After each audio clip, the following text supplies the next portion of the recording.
Alors l'Union, c'est donc les traités européens. Dans ces traités, il y a un article très important, c'est l'article 121 du traité sur le fonctionnement de l'Union européenne, le TFUE.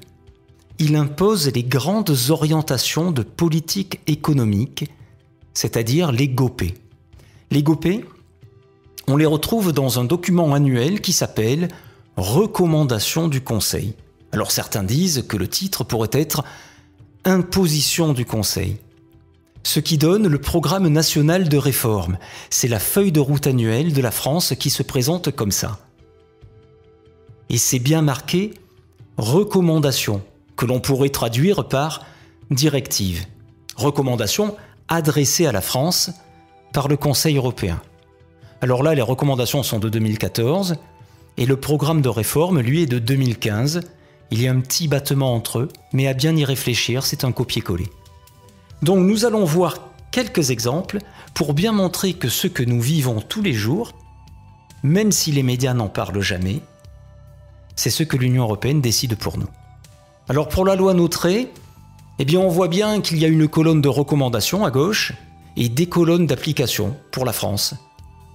Et très vite, qu'est-ce qu'on y lit?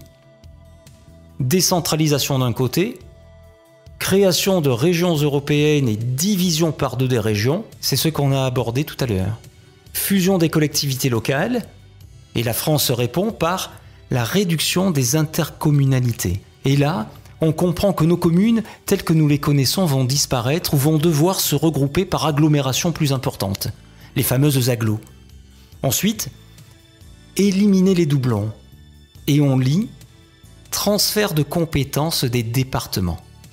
Et là, en plus des communes, ce sont les départements qui vont donner leurs compétences à la fois aux régions au-dessus et aux agglos en dessous. Et puisqu'il faut éliminer les doublons, alors les départements vont disparaître.